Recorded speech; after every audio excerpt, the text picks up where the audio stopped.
The bill I rise to speak on today, the Recognition of Foreign Marriages Bill, will end a cruel and draconian feature of Australian law by providing recognition across Australia for same-sex marriages performed overseas.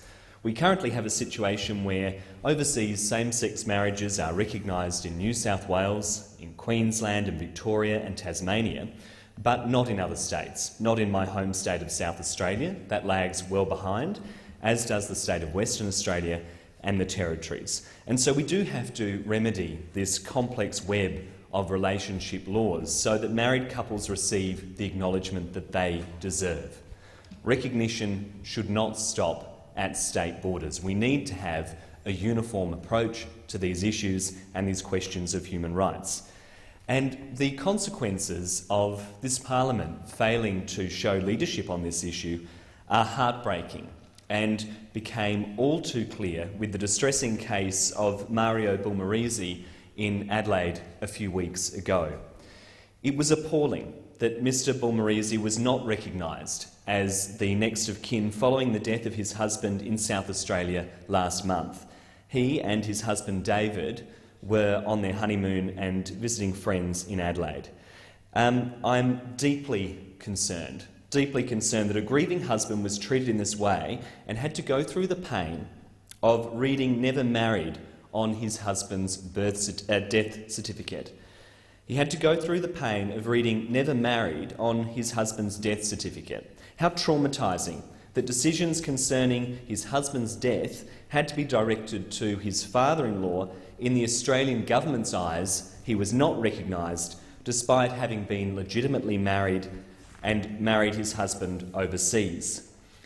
His father-in-law described the degrading and humiliating situation to BuzzFeed, and he says, "It demeaned my son's memory and denied their relationship. It's cast them as second-class citizens. No one should ever have to go through what we have gone through. We're at the bottom and somebody has dug us a deeper pit." All of this despite marrying overseas in a legal wedding and despite the father-in-law of the widow declaring that Marco was the person who should have been able to make these kind of decisions. Marco Bulmarizi told the 7:30 report that this and the issuing of this death certificate was the most humiliating moment of his life. The most humiliating moment of his life. Imagine the trauma of losing your husband, your partner in life, and then having that trauma compounded by being treated in such a cruel and degrading way. Had Marco Bulmarizi's husband died just 400 kilometres east in New South Wales, a state that does recognise overseas same-sex marriage, then he would not have been put through this experience. And so the cruel reality of these laws have been exposed by this tragic incident, and the inconsistency between our states in relation to this matter has been exposed. It is clear that there is a need for national action. I have to say I am deeply embarrassed and ashamed that as a senator for South Australia, my home state has been lagging so far behind on this issue. The first state in this country to decriminalise homosexuality 40 years ago last year. South Australia has been a leader in the space of rights for gay and lesbian people, and it is a sad indictment on my home state that we're one of the last states to end this form of discrimination. There was a huge reaction to this story in South Australia in early January. I do want to acknowledge that the Premier of South Australia, Mr Weatherill, has apologised and announced that he intends to take legislative action on this matter in the state parliament. And obviously, we in the Greens welcome that development. However, this case highlights why we need national laws in this area. The fact that we had to wait for an appalling human tragedy in order for the state government to take action, a government that's been in power for more than 14 years, highlights why we need uniform laws at a national level. Human rights should never stop at state borders. Human rights don't stop at state borders, and we need to have some uniform legislation in place to deal with this issue. And by supporting this bill, we can ensure that same-sex marriages performed overseas are recognised right across their country. There's no ambiguity, whether you're in Western Australia, whether you're in South Australia, whether you're in the Northern Territory, you should have the same rights as other Australians, and our bill will achieve the same rights as other people visiting our nation, and our bill will achieve that. Currently, there are 14 countries around the world, along with a series of state jurisdictions in a further 6 countries who recognise marriage equality, and the numbers are building. How would citizens of these countries feel when they visit Australia and know that they could be exposed to the appalling treatment that faced Mr Marco Bolmarese and his family? What does that say about our country and the way that we promote ourselves on the international stage when people coming to our country could be exposed to that kind of trauma? I do want to point out that this bill will also impact on Australians who have same-sex marriages performed overseas. It is an absurd reality that the Australian government not only denies the rights of same-sex marriage to marry on Australian soil, they also deny their rights to marry overseas as well. It's not enough for the Australian government to deny the rights of Australians on Australian soil. They want to deny their rights when they're overseas too. What an appalling indictment on our country. We need to do all that we can to ensure that no one experiences the humiliation that Mr Bolmarese has experienced, and this law would be a powerful step in that direction. It would be a powerful step in favour of equality. But we must also remember, Mr Acting Deputy President, that this kind of humiliation and degradation is experienced by Australian couples on Australian soil as well, who also want their love and relationships acknowledged by their home country. And while this bill would address marriages performed overseas, we need to change the law to recognise same-sex marriage here in Australia, and the Greens have been a leading force in that debate. We continue to fight for the rights of all Australians to marry the person we love. And we know from the polls throughout this country, and there's been a series of polls coming out on this issue over many years, that marriage equality is supported by a majority of Australians, and support is growing day by day. And yet, despite this huge groundswell of support, the government continues to try to defer the issue by going to a costly and divisive and pointless plebiscite which would cost taxpayers over $160 million a year. And I saw in the news today that the Attorney-General is looking into developing legislation for this matter, despite the huge public outcry in relation to this plebiscite. What a blatant waste of taxpayers' money. What a flagrant disregard for taxpayers' money, particularly when people in the Liberal and National parties have come out and said that they won't support a decision of a plebiscite they don't agree with. We're being sold this plebiscite lemon and told that that's the only way we're going to get this reform over the line. But the very people it's being set up to appease, say they won't abide by the decision anyway. They won't even follow the outcome. They'll turn their noses up at the Australian people and flout a decision of a plebiscite. So really, the whole thing is a pointless and expensive sham. Just a few days ago, a poll came out that looked at a majority of voters in 3 rural National Party-held seats, and it's clear that they reject the idea of a plebiscite. Almost 2/3 of those expressed that it was a poor or very poor use of taxpayers' money. 2/3. And obviously we agree. These results clearly show that Australians want the Parliament to act on marriage equality, and they want the government to ditch what would be an incredibly expensive and pointless plebiscite.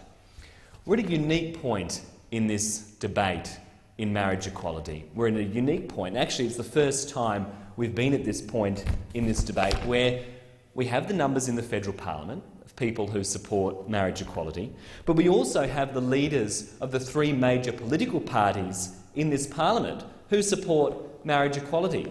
We know that Mr Turnbull supports marriage equality. We know that Mr Shorten supports marriage equality, and of course we know that the Greens leader, Senator Richard Di Natale, supports marriage equality, and the Greens have been leading in this debate. Yet somehow, as a parliament, we haven't been able to get this done. The numbers are there, What we need is the political leadership from the Prime Minister, and he needs to step in and stand up to the Conservative right wing of his party. We've seen members of the Liberal and National parties saying they'll ignore the outcome of any plebiscite. They've said that they'll turn their nose up at that. Well, I want to say to members of all sides of this chamber that on this bill, on recognising the rights of same-sex couples overseas, they should vote according to their conscience. They should vote for what they know to be right. If it's okay for Conservative members of this Parliament to come out and say that they're going to vote according to their conscience to reject marriage equality, then it should be okay for those members of this Parliament who support the reform of marriage equality to be able to vote according to their conscience. And Mr Turnbull should provide members of this Parliament that right. But this legislation, the legislation that the Greens have before the Parliament today, would amend the definition of the Marriage Act to recognise same-sex marriages performed in a foreign country, performed overseas. It is a step in the right direction in this long road for equality. It would provide certainty to people who want to come and visit our country. Gay and lesbian people, people in same-sex relationships whom are married, deserve that certainty when you travel. You want to know that when you come to a country, you're not going to have your human rights trampled over. You're not going to be humiliated and have your love degraded in the way that we saw Mr Marco Bulmarisi treated in Adelaide early this year. You want to know that when you travel overseas, your rights are protected, and this bill will provide that certainty to people whom are seeking to come to Australia. But it would also recognise same-sex marriages of Australian couples that are carried out overseas as well. And as I said before, it's an appalling reality of this debate. And actually, it really reflects the lengths that the Australian government will go to deny the rights of same-sex couples. That they not only deny the rights of people to marry here in Australia, they not only deny the rights of Australians to get married here in our own country, they also deny their right to get married overseas. They say when you come back to Australia, your marriage is null and void. Well, what an appalling attack on the rights of gay and lesbian people in our country. And it is time for some leadership on this issue. It is time for some leadership on this issue. When the Labor Party were in government, and Senator Hanson-Young put this issue on the agenda at that time, there wasn't support for this reform, but I do hope that members of this Parliament will think carefully about this as an important step in this campaign for marriage equality and will vote according to their conscience. It's critically important that they do that. Why is it okay? Why is it okay for members of the Liberal National parties to come out and say, irrespective of the outcome of any decision, we'll turn our noses up and we'll flout the views of the Australian people. But then, for those who actually support marriage equality and actually support getting something done, then they're not given the right to vote according to their conscience. There's a really serious anomaly here, and it's something that needs to be addressed. I also want to make the point that it's time for Mr Turnbull to show some leadership on this issue. It's time for Mr Turnbull to show some leadership on this issue when it comes to the rights of gay and lesbian people. I spoke in the chamber the other night about Mr Turnbull's failure to stand up to Tony Abbott when he went overseas and spoke to a right-wing lunatic fringe group. Mr Turnbull sat back, said nothing. Oh, you're free to go and meet with whoever you want, that's fine, do your own thing. Failed to show any leadership, failed to bring Mr Abbott to attention for his inappropriate comments and for his inappropriate actions. Well, this strategy of appeasing Mr Abbott is not going to work. It's not going to gel with the Australian people. Australians are looking for a change of direction from this government. Not the same old stale policies. You know, Mr Turnbull is great with the sizzle, but where is the sausage? Where is the meat on the bones in terms of offering a different direction for our country. And there is an opportunity with this bill before the Parliament for the government to do things differently and for the Parliament to provide recognition of same-sex relationships, same-sex marriages performed overseas. It is an issue that is important, and we've seen from the appalling treatment of Mr Balmerizi in Adelaide earlier this year, the terrible human consequences, the human implications of what can happen when there is not something like this in place. So I urge this Parliament to support this bill. Thank you.